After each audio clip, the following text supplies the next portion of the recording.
पधार रहे हैं। आपके लोग मिलेंगे हाथ से पधारिए।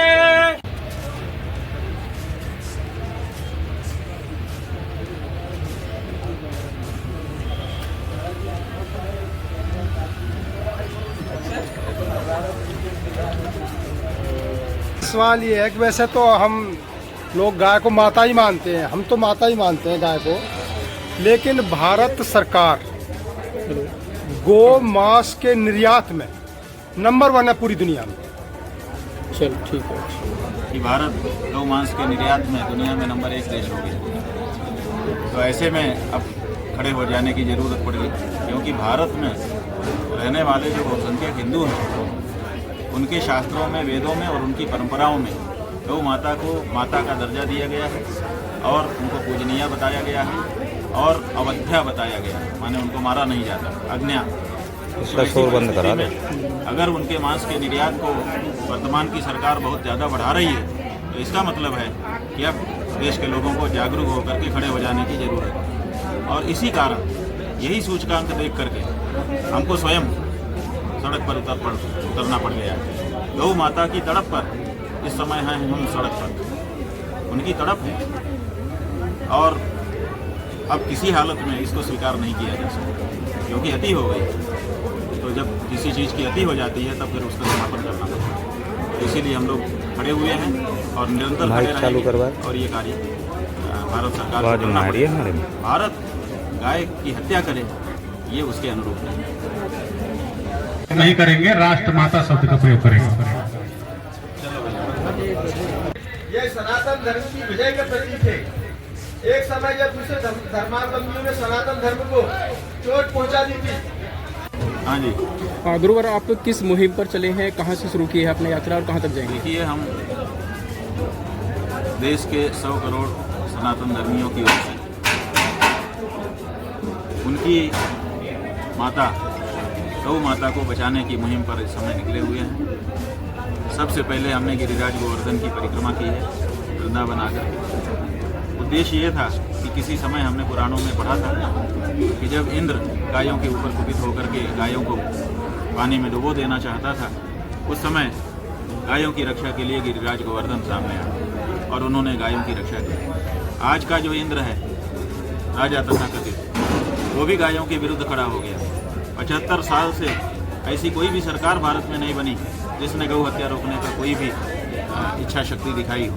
तो ऐसी परिस्थिति में हमने देखा कि हमारी सरकारें गाय के विरुद्ध हो गई हैं, गाय के मांस को बेच करके अपना खजाना भरना चाहती हैं। ऐसी उनकी नीयत हो गई। कहाँ तो देश में गाय को माता माना जाता था, उनकी सेवा की जाती थी, पूजा की जाती थी, और कहाँ अब उनको काट करके उनके मांस का विक्रय किया जा रहा है।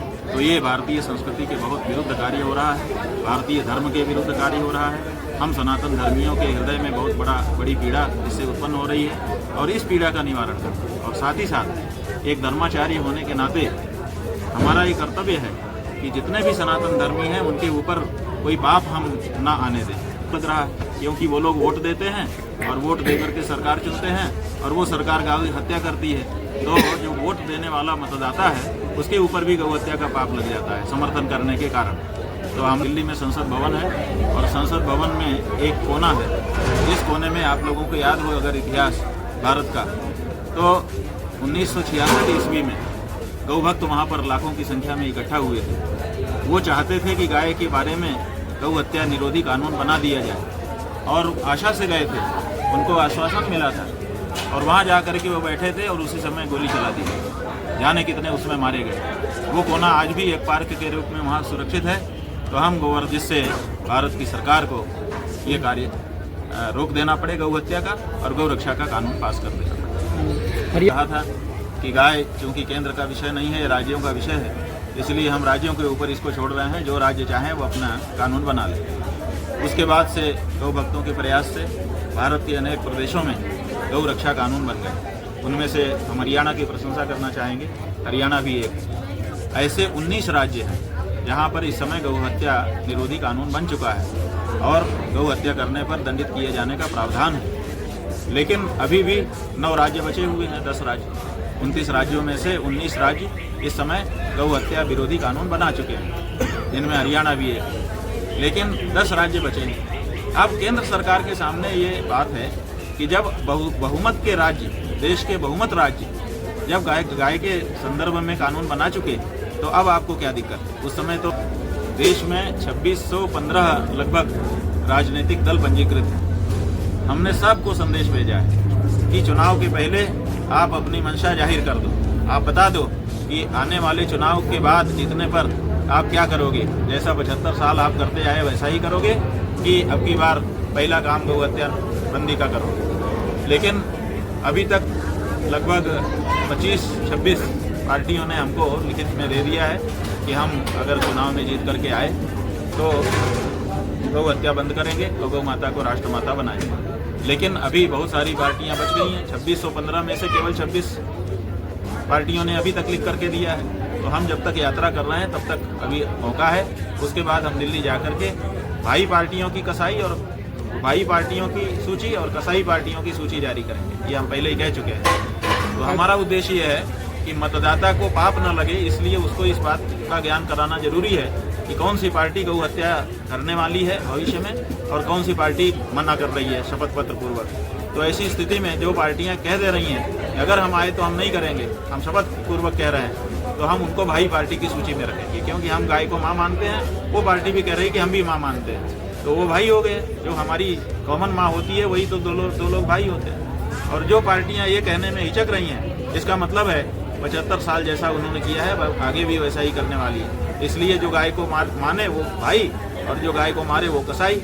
तो जो जिस देश में 100 करोड़ से ज़्यादा लोग गाय के प्रति अनन्य भक्ति रखते हैं, दृढ़ भक्ति रखते हैं, उस देश के मंत्री इस तरह का वक्तव्य देते हैं, माने एक तरह से चुनौती देते हैं। इसका मतलब क्या है? वो क्या चाहते हैं? लोक भावना के विरुद्ध वक्तव्य कोई मंत्री कैसे दे सकता है? लेकिन इसका मतलब है कि वो हिंदुओं को बहुत कमज़ोर समझ रहे हैं और वो समझ रहे हैं कि इनकी कोई ताकत नहीं है, ये हमारा कुछ नहीं बिगाड़ सकते, इसलिए हम जो चाहें सो करें। तो वो बातें उन्होंने कही, उसका जवाब हम लोगों ने नहीं दिया है। लेकिन ऐसा भी नहीं है कि भूल गए।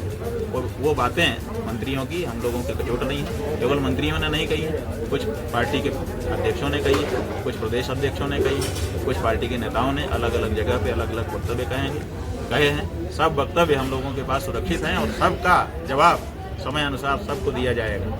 हिंदू जो है वो गौ हत्यारी पार्टी को वोट नहीं दे सकेगा, बस केवल उसको इस बात का संदेश पहुंचाने की आवश्यकता है कि तुम्हारा ही वोट लेकर तुम्हारी ही माँ को मार रहे हैं।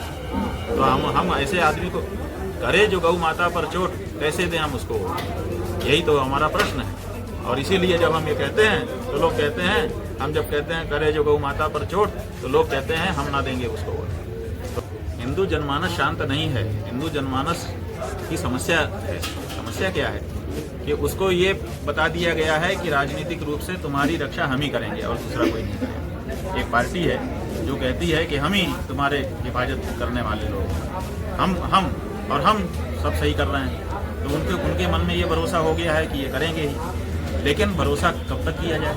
एक टर्म आया, भरोसा कर लिया, 2 टर्म पूरा हो गया, भरोसा कर लिया, अब तीसरा टर्म आ रहा है। अब तीसरे टर्म में भी हम कैसे भरोसा करें? तो इसीलिए अब हम कह रहे हैं कि अब शपथ पत्र दो, तब हम भरोसा करेंगे, नहीं तो नहीं करेंगे। और दूसरी बात ये है कि हर हिंदू ये चाहता है, आप किसी भी हिंदू से पूछ लो कि भाई आप क्या चाहते हो, गाय काटी जाए कि बचाई जाए? वो कहेगा बचाई जाए।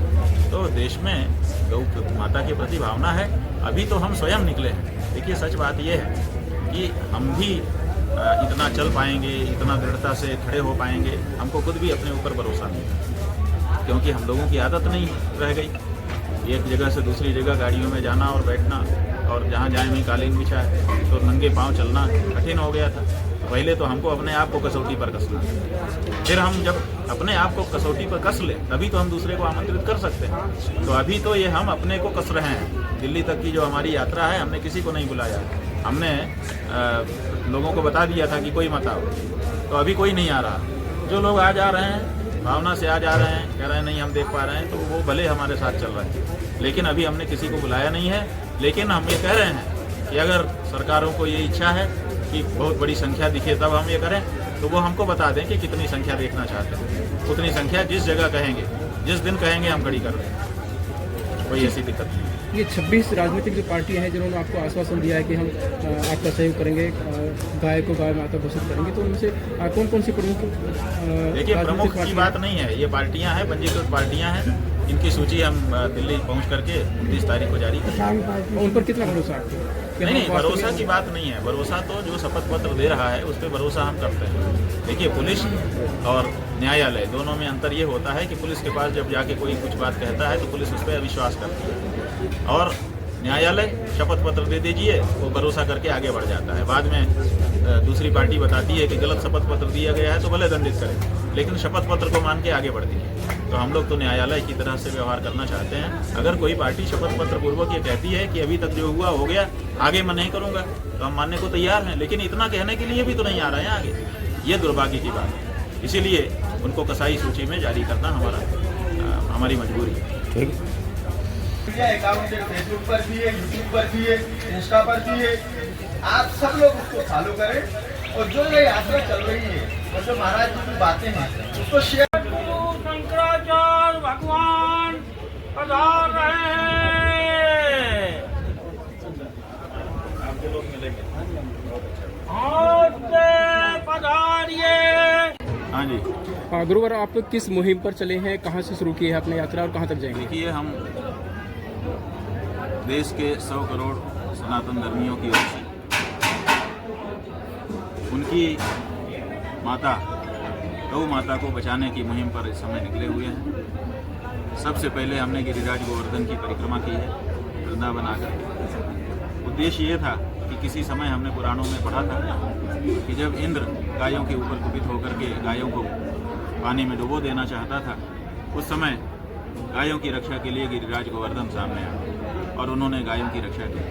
आज का जो इंद्र है, राजा तथाकथित, वो भी गायों के विरुद्ध खड़ा हो गया। 75 साल से ऐसी कोई भी सरकार भारत में नहीं बनी जिसने गौ हत्या रोकने का कोई भी इच्छा शक्ति दिखाई हो।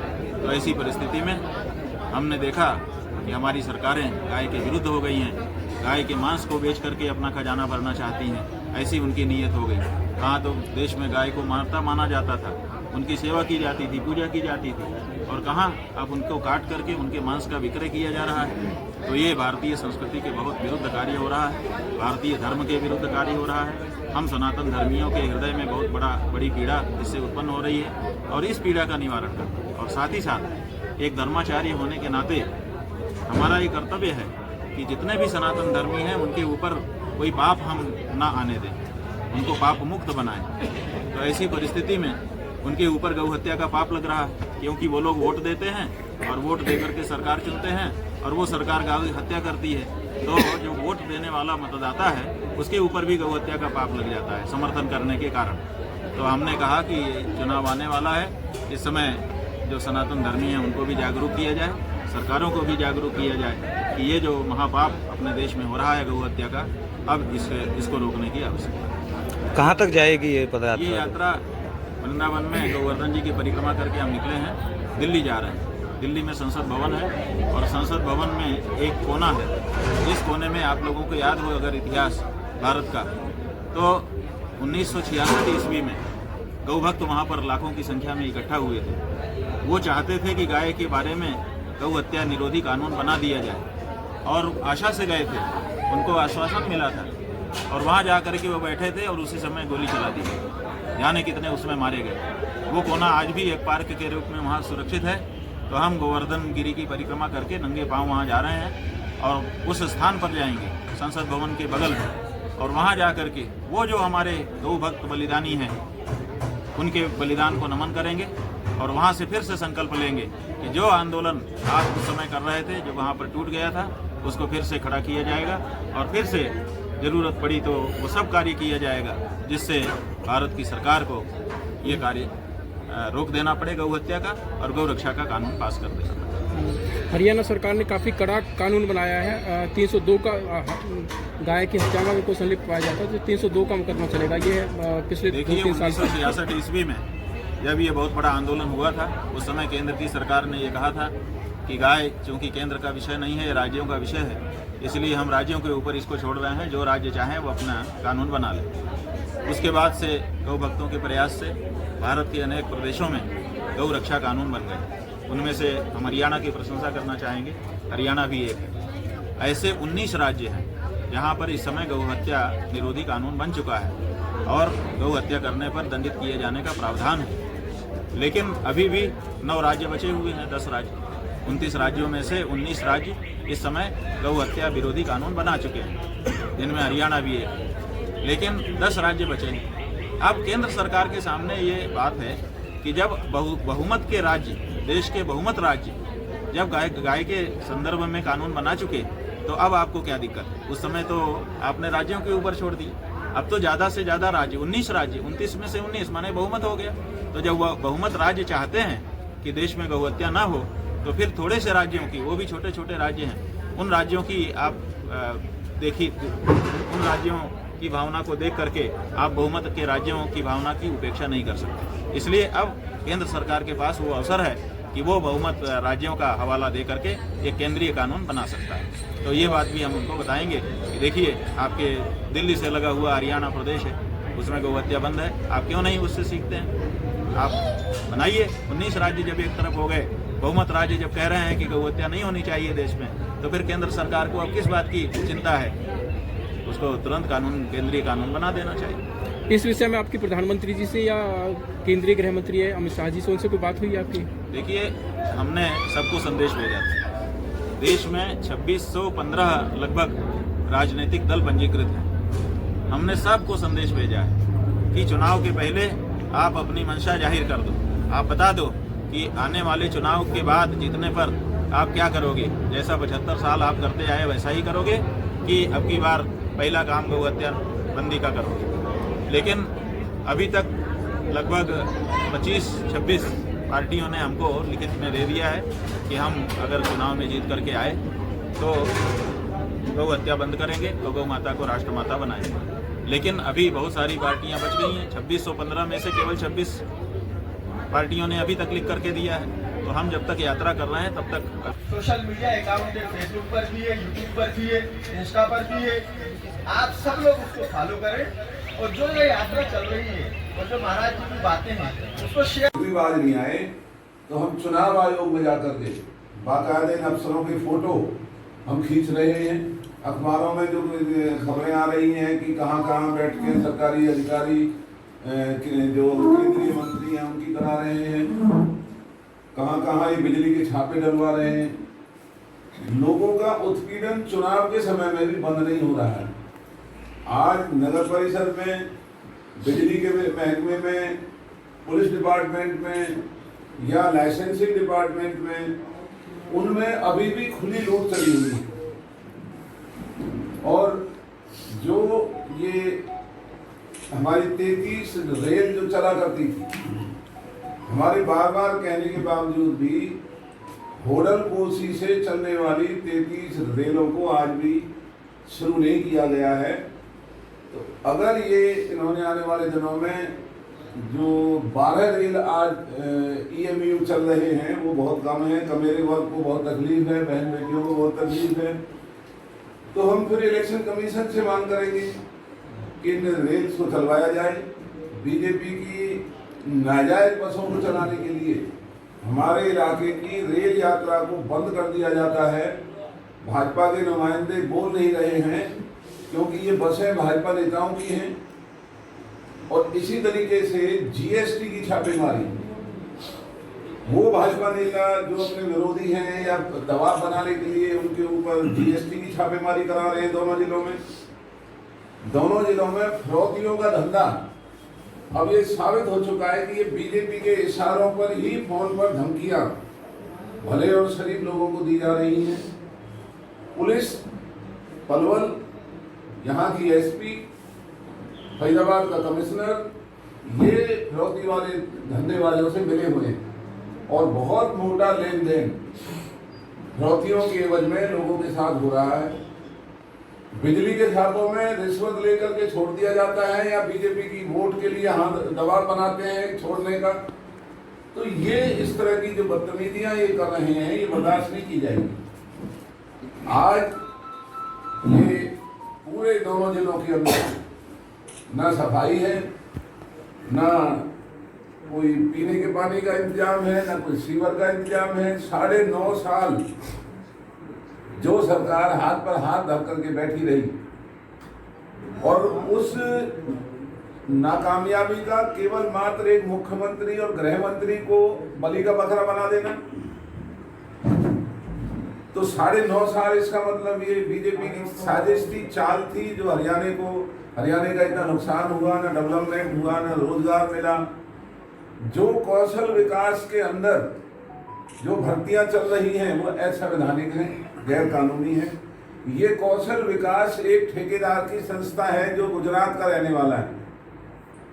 सरकार के खजाने से कौशल विकास में भर्ती होने वाले सभी लोगों की तनख्वाह सरकार का खजाना देता है और वो जो कौशल विकास का ठेकेदार है वो अरबों खरबों रुपए का कमीशन घर बैठे ले रहा है। कौशल विकास में ना कोई जिम्मेवारी है, ना कोई किसी तरह की कोई नौकरी का कोई उसमें प्रबंध है। एक लूट की संस्था कौशल विकास बना करके बीजेपी ने 9.5 साल जो तमाशा बनाया, उसका हिसाब देने का समय था तो मुख्यमंत्री जी और गृह मंत्री की छुट्टी कर दी। अगर गृह मंत्री और मुख्यमंत्री में इतनी कमियां थी तो सरकार को, बीजेपी की पार्टी को बताना चाहिए। भाई 9.5 साल एक आदमी को मुख्यमंत्री रखा और आज बिना कारण उसे हटा दिया।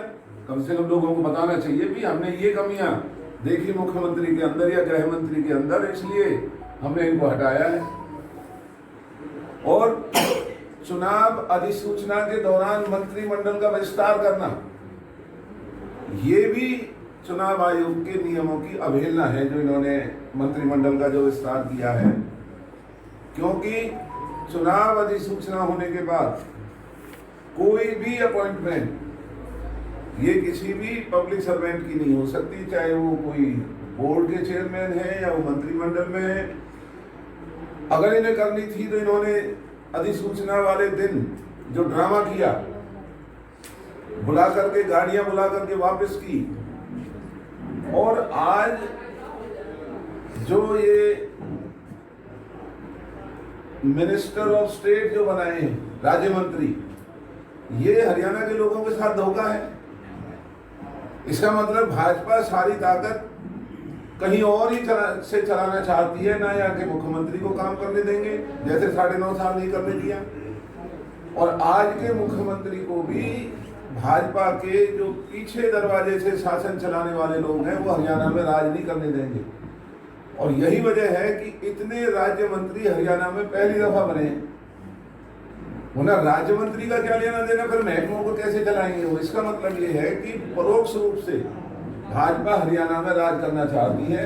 9.5 साल खराब किया और जब इन्होंने खट्टर साहब को मुख्यमंत्री बनने के लायक समझा नहीं तो फिर सांसद बन के श्री मनोहर लाल। ठीक है कि अगर हम कहें शिक्षा के बारे में तो आजकल सभी लोग इतने जागरूक हो चुके हैं, फिर भी काफ़ी मात्रा में सब अपने बेटियों को पढ़ा रहे हैं कॉलेज में, जैसे भी प्राइवेट हो या सरकारी हो। लेकिन सरकारी हो तो ज़्यादा अच्छा है क्योंकि कुछ मध्य वर्ग के जो परिवार होते हैं वो अपनी बेटियों को हाई लेवल में नहीं पढ़ाना चाहते, फिर उनकी शादी कर देते हैं।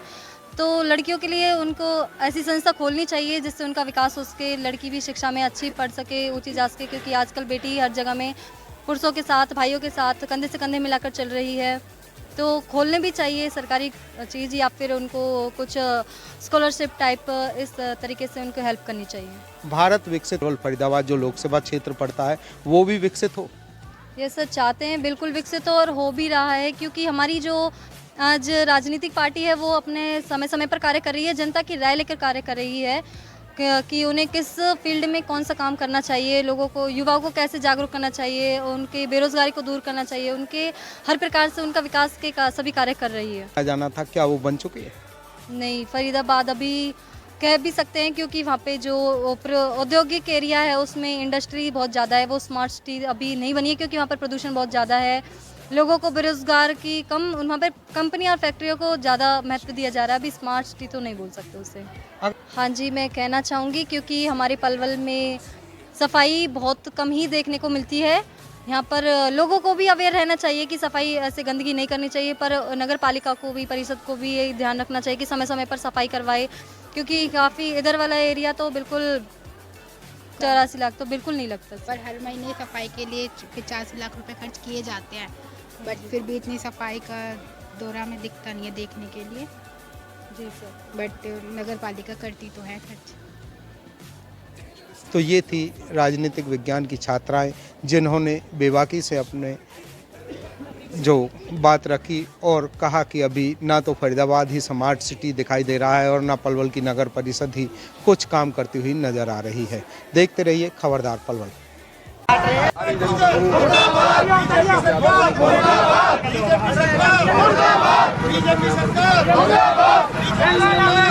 अभी कोई आदमी विरोधी आए, एक आदमी यहाँ खड़ा हो जाए, प्रश्न पिछली बार भी किया था ना, मालूम है ना उसका रिजल्ट क्या आया, पहले से ज्यादा वोटों से जीता। ये बौखलाहट है, ये छटपटाहट है, क्योंकि सामने लड़ने की तो हिम्मत नहीं है, तो इस तरह की छोटी मोटी हरकतें करेंगे। लेकिन हम अपने पॉजिटिव कामों में लगे रहते हैं, हमें सकारात्मक काम करना है। विरोधियों के पास कुछ नहीं है लड़ने के लिए, सिर्फ बीच बीच में ये कहीं पुतला जलवा देना, कहीं अर्थी निकलवा देना, कहीं एक आदमी से काला झंडा, इससे क्या बनने वाला है ये लिख लो। पिछली बार भी कहा था ना, पिछली बार कहा था ना, आपको सही सिद्ध हुआ था ना, इस बार भी कह रहा हूँ, ये भी आपका रिकॉर्ड हो जाएगा कि फरीदाबाद लोकसभा क्षेत्र की 36 बिरादरी भारतीय जनता पार्टी को इस बार भी फरीदाबाद लोकसभा में पहले से ज्यादा वोटों से जिताएगी और जीतेगी भारतीय जनता। जीत आपकी होगी।